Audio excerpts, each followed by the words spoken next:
Today's talk is going to be on the gradual training. I'm not sure where this came from. Wait, Oh, okay, Sister Sylvia Bay. Okay, sorry, Sorry, give me a few moments. Oh, okay.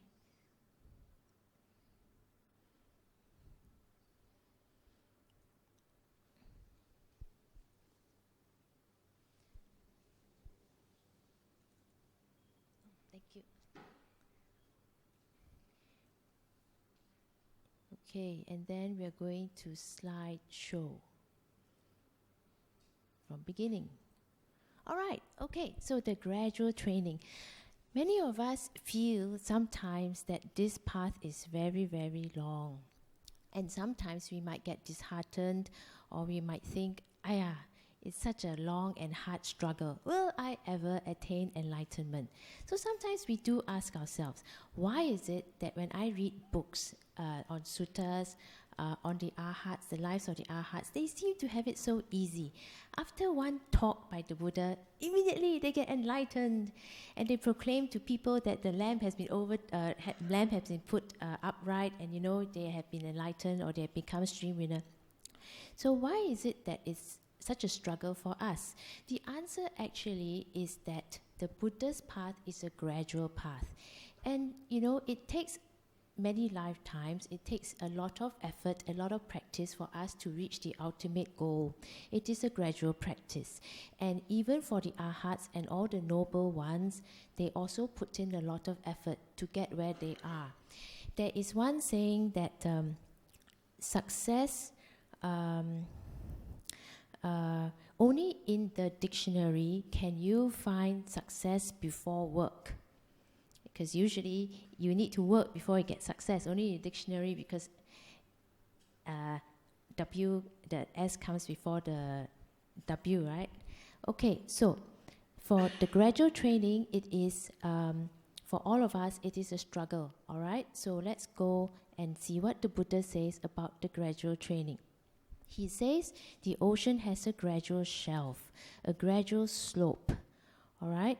It has a gradual inclination and a sudden drop off. And just like that, just like this, our practice also has a gradual inclination, all right?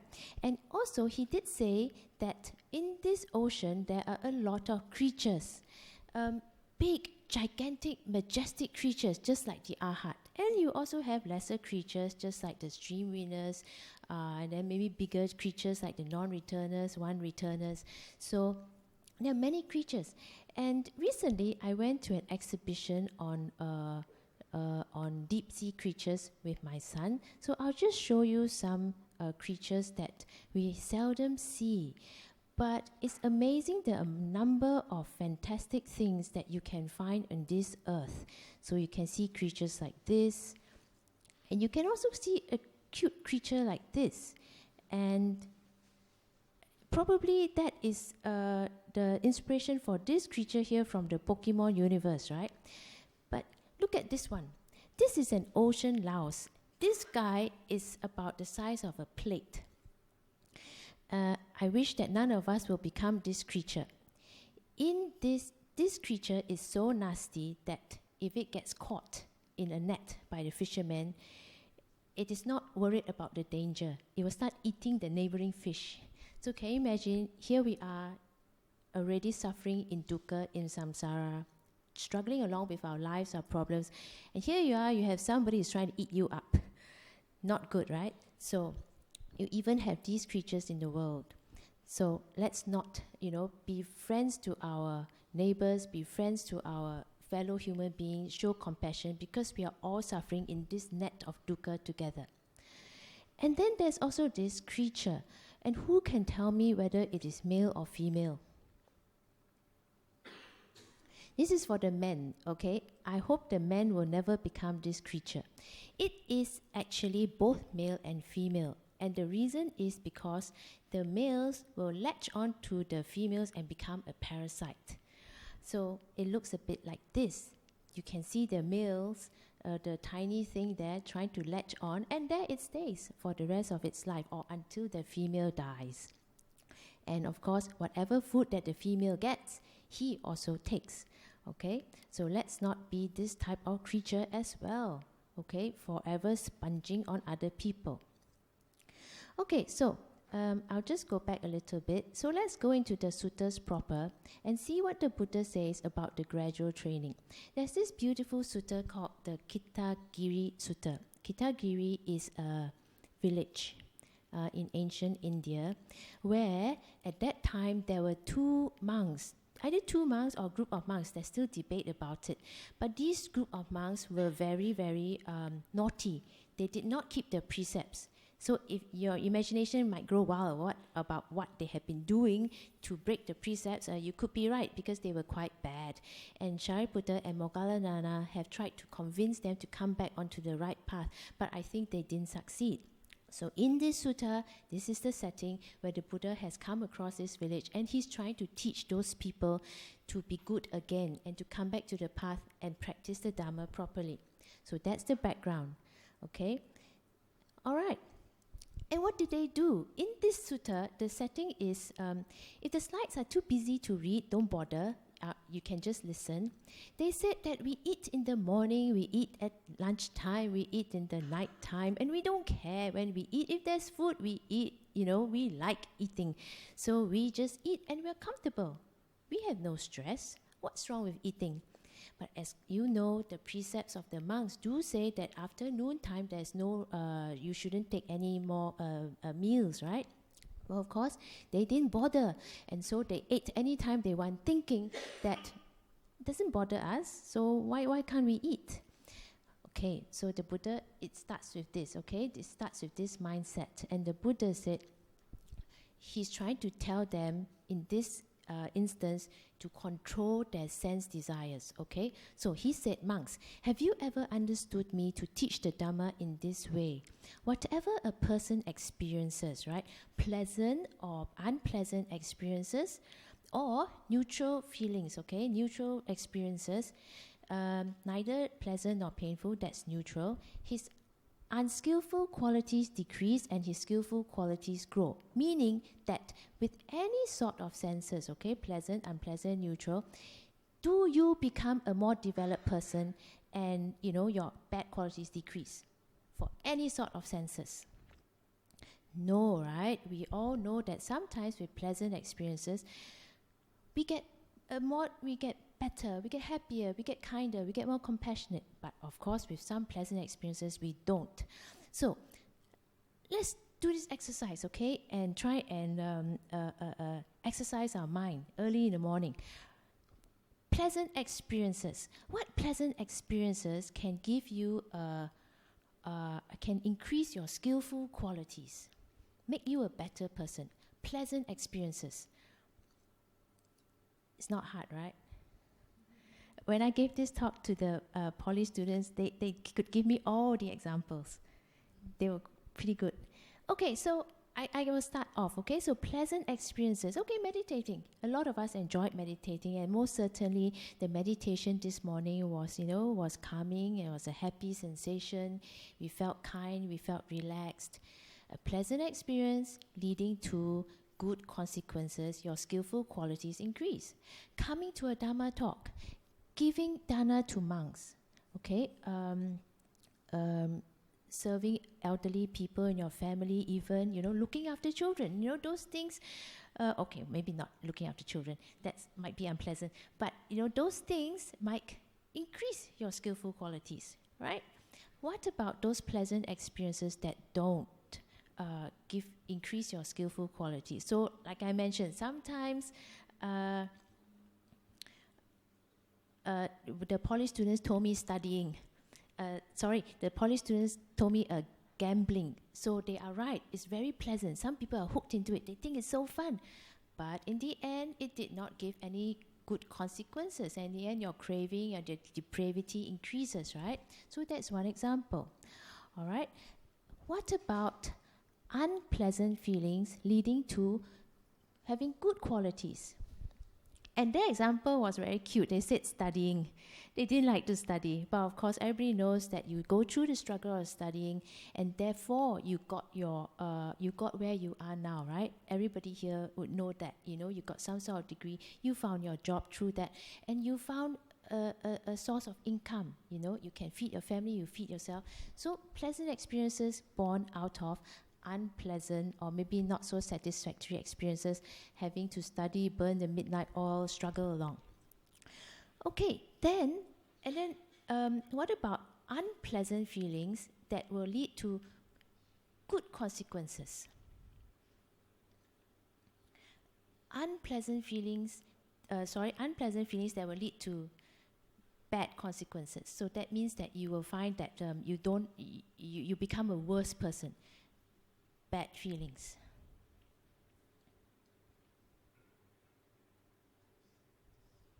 Yes, I hear some whispering. Yes, okay. Okay, if you don't deal with that well, okay, and you start to, you feel sick, already you have an unpleasant experience, and then you don't deal with that well, you start to grumble and nag at the people who are around you. The husband who's trying to look after you, try and give you water and everything, and you nag at him because you're upset already, you're impatient. So yes, that's right, yeah. So, and it didn't do any good for you because already your anger has built up, your impatience has built up, and it all stems from an unpleasant experience. So yes, that's true. Okay, then what about a neutral feeling that will lead you to a good experience? Leads you to good qualities, a neutral experience.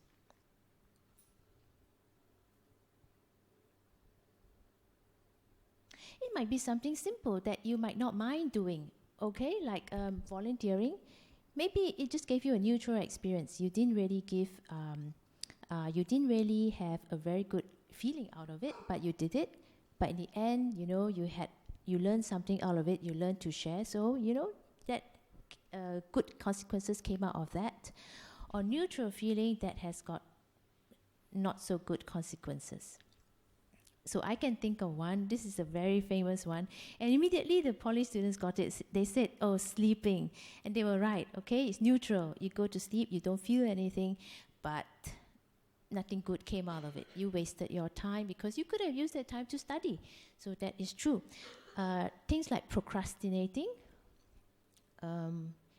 dully watching a program that you're not really enjoying on TV, but it's neither pleasant nor unpleasant. It was just neutral, but you procrastinated and wasted that time away. So it didn't really develop you as a person. So there are many feelings, okay, and many consequences, all right?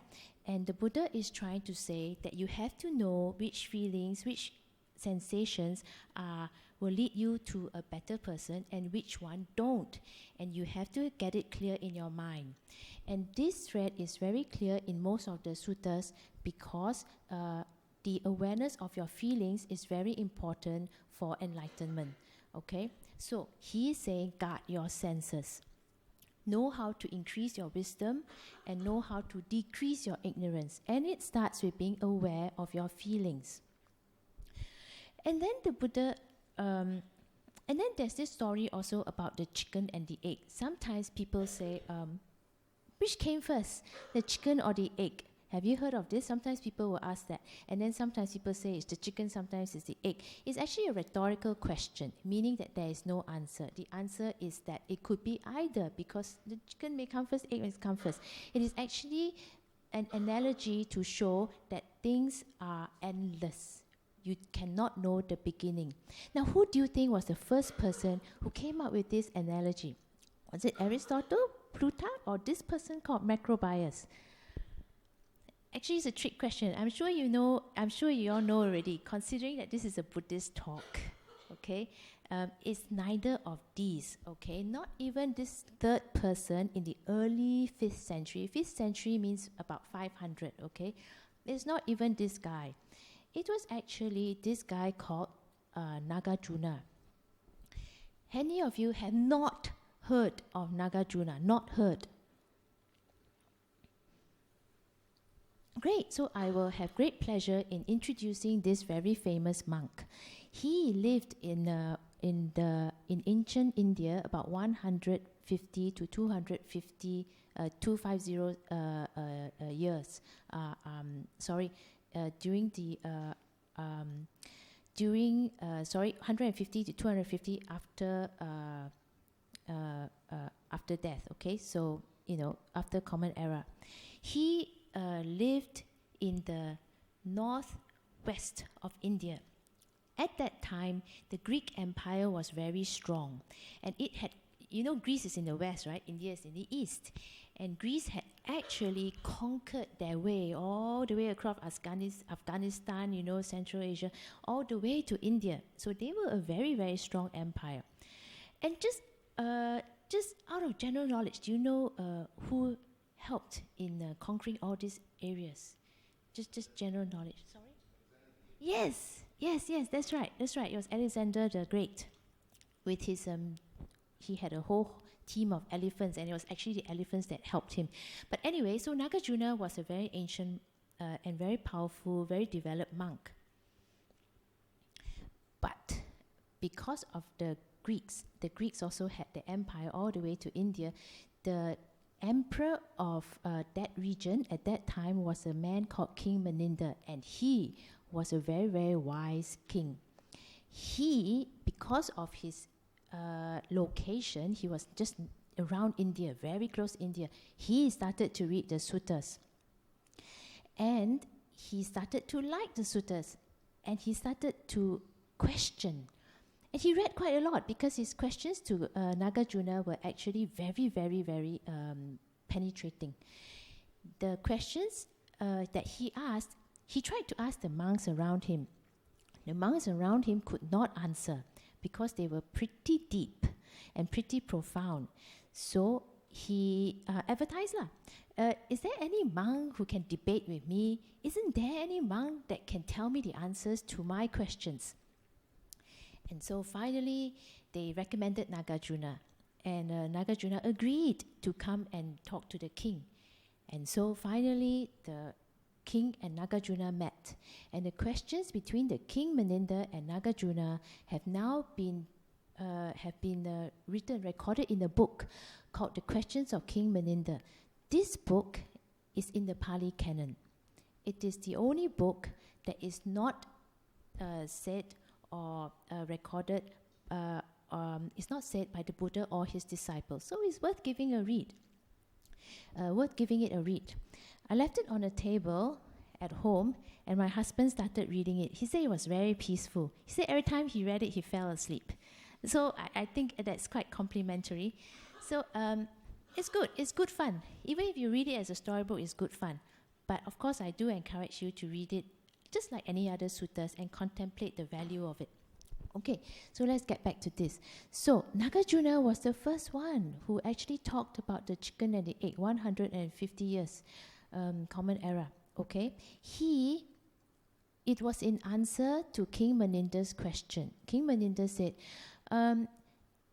senses, right? You have senses, bad, good, neutral. Buddha said so. And these senses, Buddha says, will lead on to clinging and craving, and as it goes on. And the king wanted to know, is there an end to it? Would there be an end to this?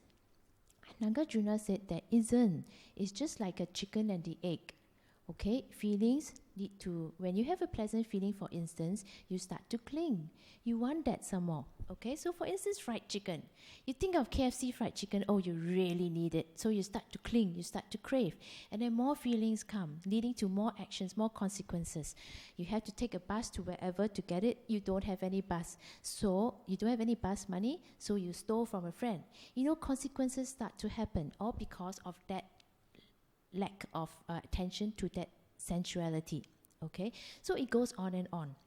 I'm sure in your lives it happens, in every moment, that craving and senses come, desires come, and that's how we live our lives actually. We see something, we cling to it, or we get repelled from it, and then that's how life goes on. And Nagarjuna said there is no end to this.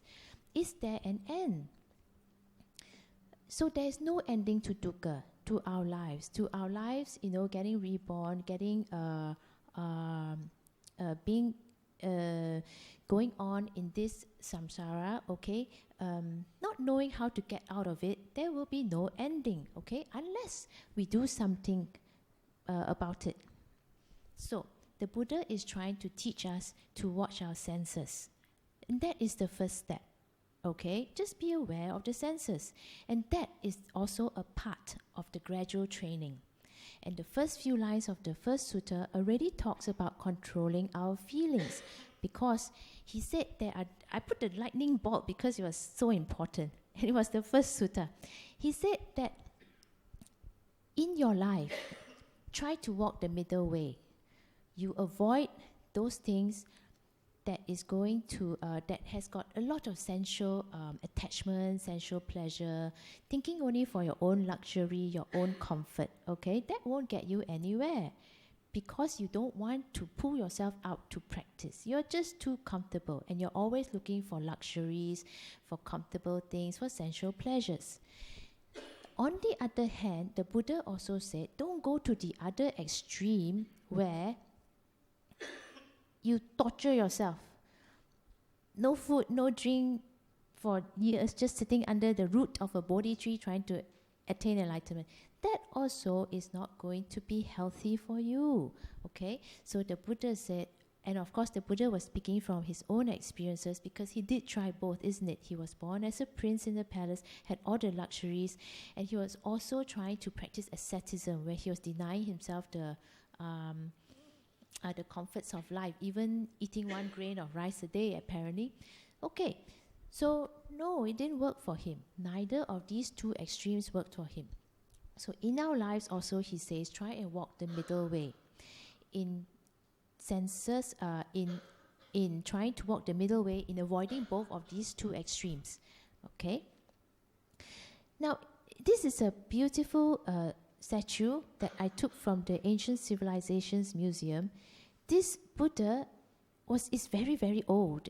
It's not even 100 CE. It is 96 to 97 CE. So 97 years after year 0. Okay? This is beautiful because he is very happy. He is smiling. And you never know. Maybe if this is one of the earliest statues, you never know. Maybe Buddha did look something like this. Okay?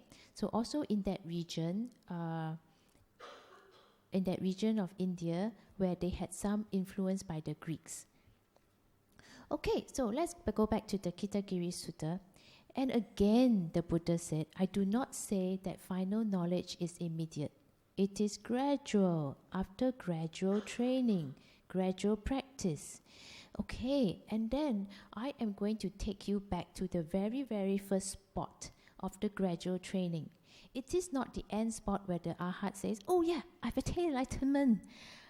After this one talk, the first sutta by the Buddha, I've attained enlightenment, as did the 5 monks. I will take you back to the very, very first spot, okay, of the gradual training. And this you can use also, this method you can use for whatever you want to learn, okay? Maybe it's something you want to pick up, a new diploma, a new course in your lives, something you want to learn about. You can use this as well. It's very practical. First of all, if the conviction has risen, okay, where you say, hey, I'm interested in this, then you visit the teacher. And when you have visited the teacher, you go close, okay? So you pay respect to the teacher. Can you teach me? Then, having grown close, you lend an ear. The Pali translation actually says, give an ear. So it's very similar. You lend the ear. If you don't lend the ear, you cannot hear. And also in the English, lend an ear is also a very commonly used idiom, isn't it? Okay, so you lend the ear. Lend the ear already, then what happens? You hear the Dhamma. Okay? If you don't lend the ear, you close your ears, you can't hear anything. So you lend the ear, then you hear the Dhamma. What do you do after that? You remember. You make an effort to remember. Sometimes we forget. And I know most certainly as I grow older, it's very hard to remember things. But it doesn't matter. We make an effort. Okay?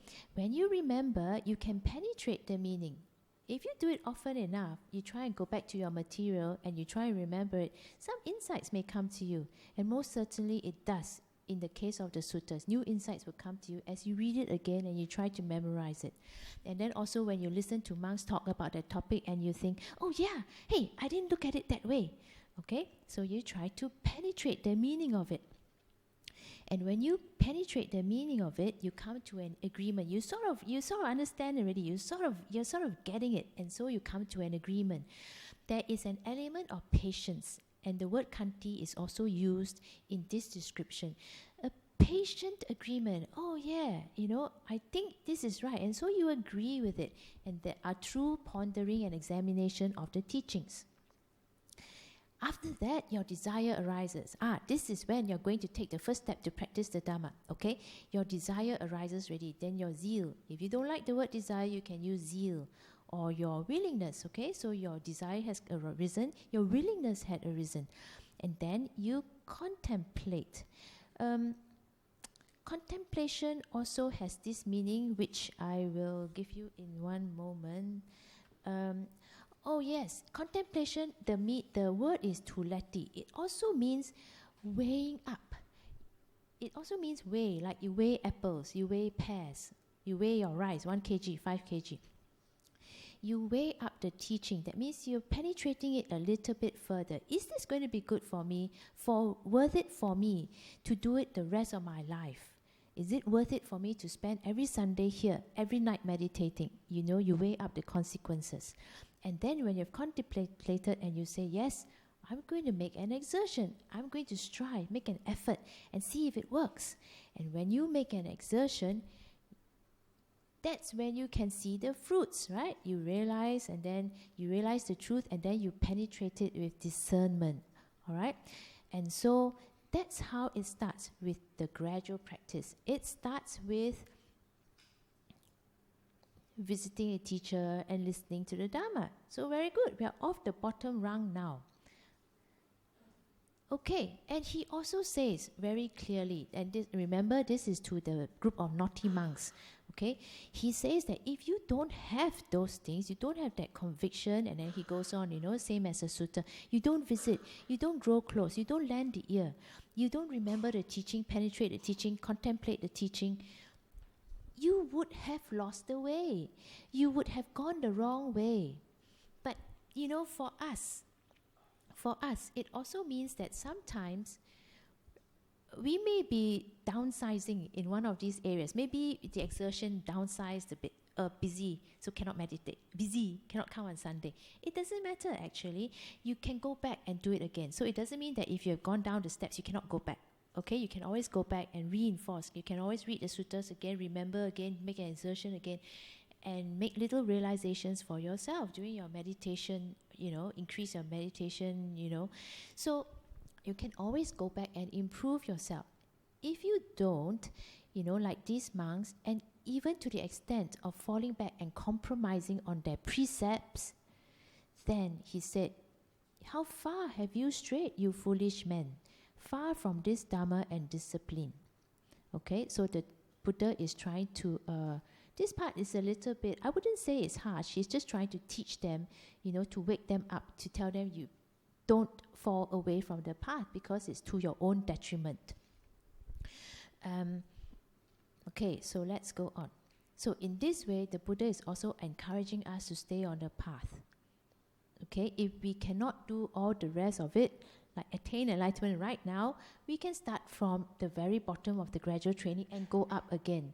Okay? It also implies that the worst of us, it is not lost. If you feel that you have not progressed, it doesn't matter. Just keep going. All right?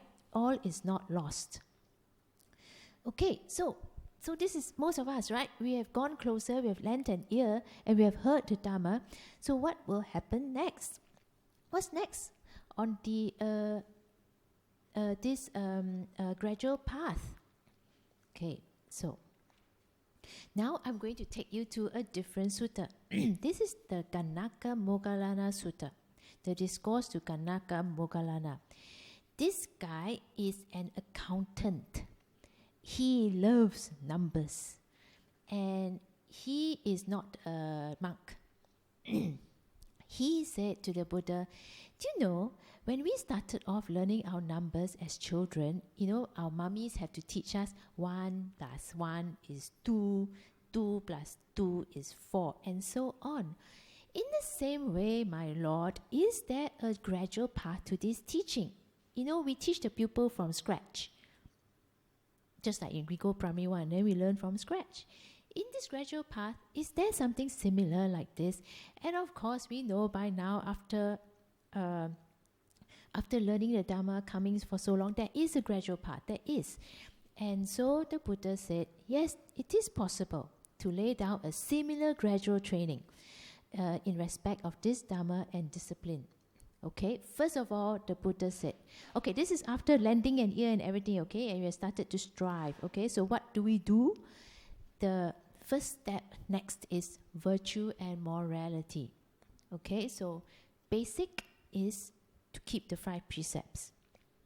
Alright, basic is keep up your morality, because it gives you that sense of security such that you can go further in looking after your mind. If your mind is forever tormented by the horrible things that you did, then you will never get the peace to experience stillness and peacefulness. All right. Does anybody know the story behind this picture? Well, it's a very common, I see some shakes. Okay, I'll tell the story then. This is the Buddha in a past life in one of the Jataka tales. Actually, I'm not sure if it's in the Jataka tales, but it is definitely in the one of the stories of the Paramis. That means one of the 10 perfect qualities of the Buddha. And this one shows how the Buddha was being self-sacrificial in looking after his other friends and families. So what happened was a long time ago, okay, I'll tell you a story. A long time ago, there was this, the Buddha was born as a monkey, a king of the monkeys, okay, and he was looking after his subjects, okay, the horde of monkeys. He was in charge of them. And in this place in the forest, they had beautiful mango trees. And the mango trees were so delicious. And the monkeys would just feed on those mangoes and enjoy it because, there were trees everywhere, they just ate mangoes. But he warned his little monkeys, do not let a mango fall into the river, because the wise monkey knew that if that mango floated down and was picked up by the king, the human king of the kingdom, down the stream, it would be eaten. And if the king ate that monkey, he would know how delicious it was. He would send soldiers to come and cut down the mango trees and destroy the monkeys. Okay, so the wise old monkey told the little monkeys, don't let even a mango seed drop into the river. And as you know, stories go, the mango dropped into the river and floated down, and the king got a taste of it. And he found it so delicious. So he sent his soldiers to go and look for the source of the mangoes. And of course, they came to this territory where the monkeys were staying. And all the trees were cut down, and they were terrorizing the monkeys. And so the king had to think of a way to help save his monkeys, otherwise they'll all be destroyed by the soldiers. And at that time, he only had one rope, just one rope. And he thought, okay, if I tie the rope from one tree to another, then maybe we can go across the bank and everybody will be saved, right? So that's what he tried to do. Unfortunately, the rope was too short. So he tied himself instead. Okay, and in this way, all the monkeys, you can see them going across, all the monkeys were saved. In the end, he lost his life. Okay, so this is just a very extreme story to show morality, how he gave up his life for the rest of his subjects. Okay, so it starts with virtue. No need to go to this extent.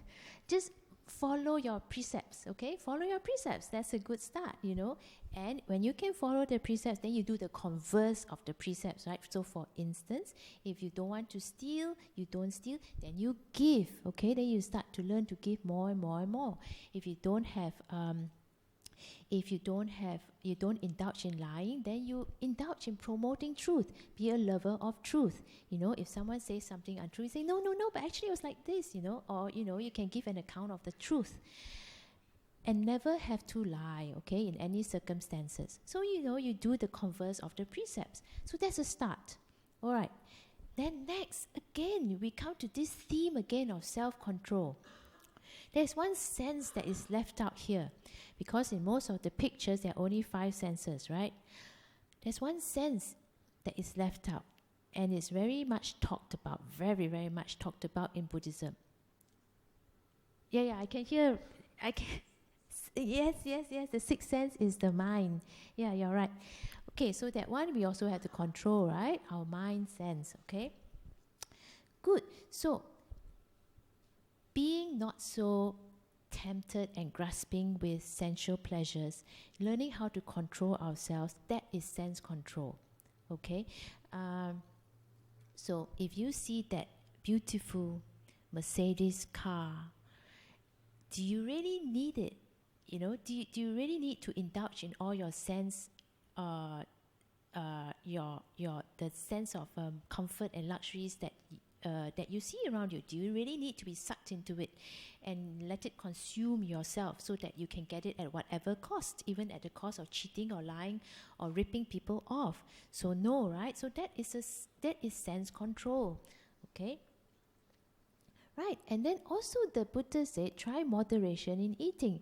And it cannot be more relevant than now, because we know that heart disease, obesity, and high cholesterol is on the rise.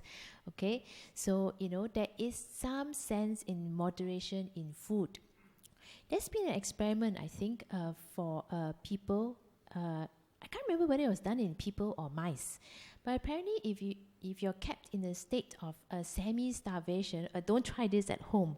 Okay, if you're kept in a state of semi-starvation, you live longer. Apparently, it's said. And of course, if you indulge all the time, in oily foods, fried foods, the foods that you like, then of course, that would be detrimental to your health, because it increases your risk of heart disease and other diseases as well. So he is right, actually. There is a lot of value in moderation and eating. Okay? And then also he said, this is coming towards a little bit on the middle rungs, okay? When you have started to meditate or you want to practice on the way, all right? Try being vigilant. Also means wakefulness. Okay, so if you're sleeping, watching TV, procrastinating all the time, that's not so good for your development, right? So an element of vigilance and wakefulness would be useful. He said, in fact, for the monks, he said, okay, he's talking to the monks now, okay? Even when you are walking up and down, okay, and you're lying down at night, try to be vigilant, and then when you have arisen, in the morning, and when you are walking, when you're sitting down, cleanse the mind of obstructive mental states. Okay, try to be wakeful so that you can be aware of your mental state, such that those that are unhelpful, you learn to slowly clear it away. And then finally, mindfulness and full awareness. Okay, whatever you are doing. All right, he is talking to the usual daily duties of the monks, okay? Whether you are going or coming, looking around, act with full awareness. I'm sure that many of you, if you have gone for a totally silent retreat, you have found this quite joyous. You don't have to talk to anybody. You don't have to say hi and make small talk. You just have to be mindful of each and every little action. And it actually helps, because it helps you to recognize your mind states. Helps your mind to be used to being mindful to whatever you do, even when it's like he says, even when you're obeying the call of nature, you can do it mindfully. How many of you would take a book or magazine to poop? Okay, sorry, that's a terrible question to ask, but sometimes I do. Okay, so. And then sometimes you think, well, let's not. let's try and be mindful in whatever you do. Cutting vegetables, washing plates, reading a book, not reading a book, doing other things, walking, driving, yes, definitely during driving, because you don't want to be distracted texting or looking at messages. So be mindful in whatever you do. Okay, so he is getting a little bit up already. Remember, we are going on the gradual training. So I'm taking you up. At the very bottom was just lending an ear. Remember that part? Now we are going up to the middle of the rung. We are going into mindfulness and full awareness, especially of your senses and of your mind and of your mental states. And then he says, this is also coming to during you're meditating, getting rid of your mental, the 5 hindrances, but also in whatever you do also, it's good to recognize these hindrances and try and remove them. So what are the 5 hindrances? Number 1 is greed, okay? Covetousness is greed, okay? Forever wanting things. I need that. I'm craving for it. I cannot live without it. If I don't have it, I will die. Okay, so greed. Next is ill will. All right, just like the ocean louse, the picture that I showed, the ocean louse. Being greedy, trying to eat people up, so trying to cheat people, lying to people, so for your own gains. So that's not very good either. Next one is sloth and torpor, restlessness and worry. Okay, so those are the opposite, isn't it? So dull until you fall asleep, or so restless that you cannot calm your mind at all. Okay, so those are the opposites. And then of course doubt. Doubt meaning you doubt your own ability to succeed.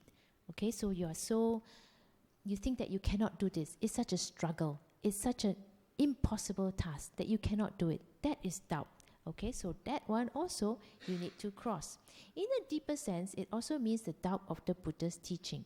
So for that, you need to read up and again weigh, contemplate, investigate, and see whether you have any questions. Try to clarify that. Okay, so we need to clarify all your doubts. Get over that doubt. All right, that is one of the 5 hindrances. Okay,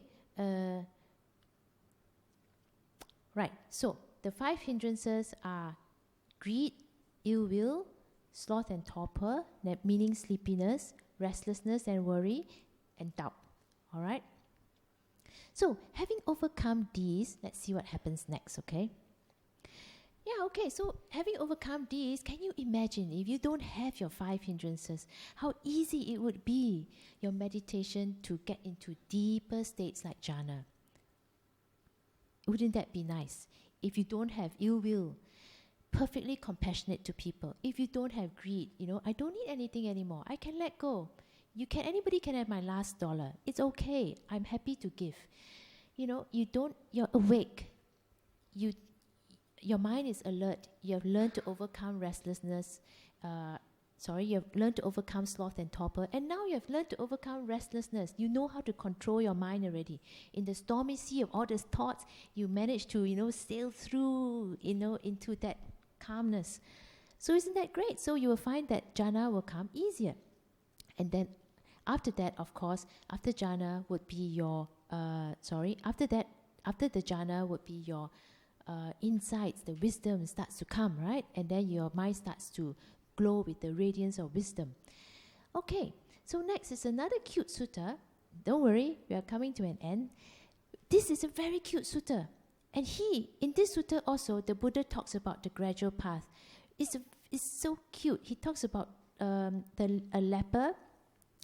A leper is someone who suffers from leprosy. It's a terrible disease. They get sores everywhere. In those days, there was no cure. Today, of course, you can take antibiotics, but you need to take it for quite some time. In those days, there was no cure. Okay, if you have it, you're ostracized. That means nobody wants to be your friend. You're left in the streets. Your family doesn't want you. And where are you going to get your food? You have to beg. Okay, so this gentleman, poor thing, he's a leper, and his name is Super Buddha. He saw in the distance the Sangha collecting in one area, and he thought there might be food. He thought so poor thing. He said, okay, if I go there, maybe there's a collection of people. If I go, maybe someone will give me something to eat. And so he went. However, when he went there, of course, he realized that, oh, it's just a collection of monks. They are just sitting there listening to the Buddha. No food, never mind lah. Also sit and listen also can. So he sat there. And the Buddha, in his wisdom and with his all-seeing eye, apparently he could see that Super Buddha was already ripe to listen to the teaching. So there you go. In spite of being ill, in spite of being sick and unwanted, you can still be saved. Okay? So that's the beauty actually of this religion. Anyway, so the Buddha knew that Super Buddha was right. And he said, okay, and in this, he said this one sentence that is actually the summation of the gradual path. He gave a talk on generosity, on virtue, okay, going up the steps already, right? In just one sentence. The gradual path in one sentence. Generosity, virtue, heaven, how to get to the heavenly states first, okay? Just keep 5 precepts, do a lot of good, get a lot of merits, try and meditate little bit, that's how, try and be more compassionate, more kind, how to get to heaven first. Then he declared the drawbacks, degradation and corruption of sensuality. Again, we have the same theme on sensuality. Again, we have the theme on how we should control our senses, okay? So sensuality is a big thing in Buddhism, okay? Avoid the different extremes. And the rewards of renunciation. Why it is good to renounce, to let go. I'm sure I don't need to go into it because you know, when you can let go completely, that's when the joy can come. And so he took Super Buddha from generosity right at the bottom all the way to letting go completely, renunciation and enlightenment. And he got it. And eventually he said, he saw in that very seat, the dustless, stainless Dharma eye arose within him, and he said, whatever is subject to origination is all subject to cessation. That means whatever that comes is impermanent. Whatever that arises falls. So he got it. Again, we see that he got it in one sitting. He got it in one Dhamma talk. That's just fantastic. How is this possible? But Super Buddha, probably in his past lives, he may have been a monk and he may have been practicing already. And in this, maybe the Buddha was just recapitulating what he had learned all those centuries, and it just arose in him. All right? Now, and also in this cute little sutta, it tells us the gradual path very, very, very nicely. Okay, so here I'm going to show you this little stele. This is the sculpture. It was on a temple, also from the ACM, and you can see at the bottom 2 rungs, okay? The bottom 2 rungs, okay? These 2 rungs. You can see the Buddhas sitting bolt upright with all their mudras and, looking very enlightened and very majestic. Look at this gentleman up there. This little guy. We can tell he's not a Buddha because he is not sitting majestically and telling everybody, oh, I'm enlightened. He is there and he looks like he's thinking. He has put his feet down. His one hand is down and he's thinking. Who do you think that might be? Make a guess. There is no 100 marks here.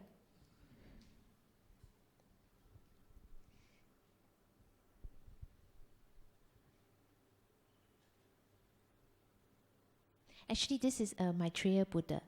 Okay, actually, Maitreya Bodhisattva. In legends, he's not a Buddha yet.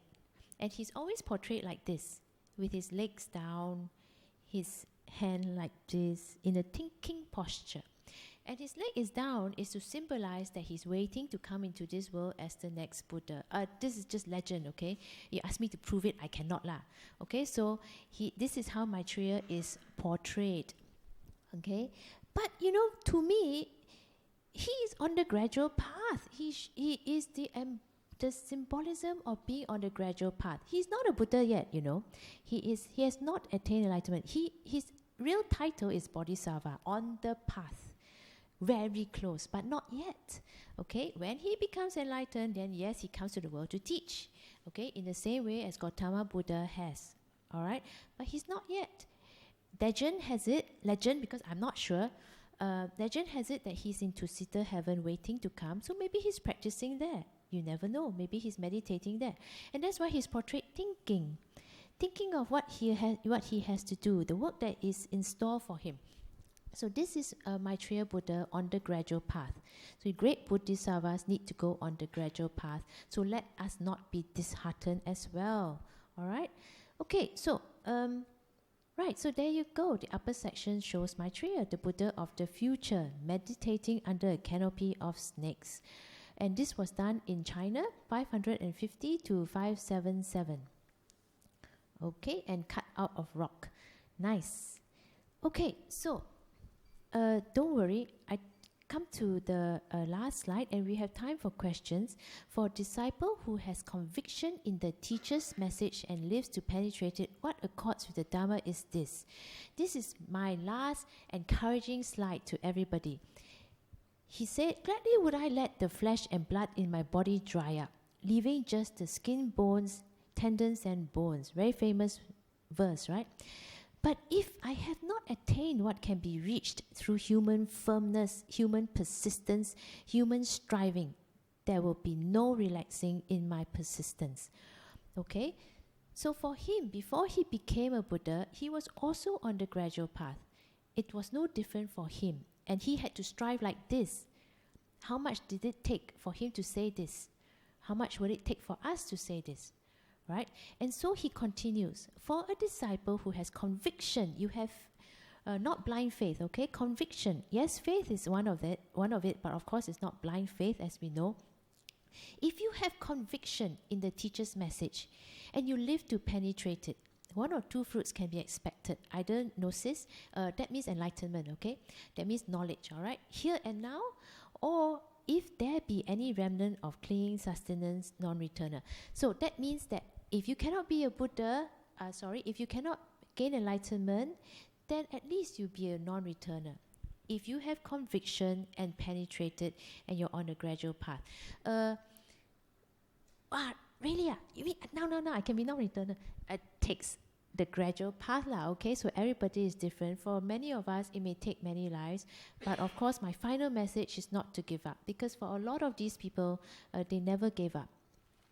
And to be developed, to control our minds, that takes effort as well. So I think I will end there and pass. Wait, there's question time. Okay, there's question time. So thank you very much. Sadhu, sadhu. Thank you, Dr. Wu, for the very uplifting talk. Then now is the question time for any one of us. The fact that we are here every Sunday is you are already on the gradual path.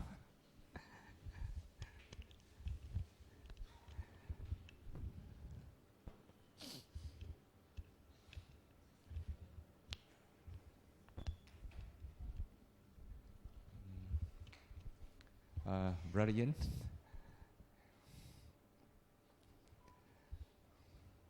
Yippee, no questions. But anyway, I'll be around, feel free to come around and ask your questions later. Okay?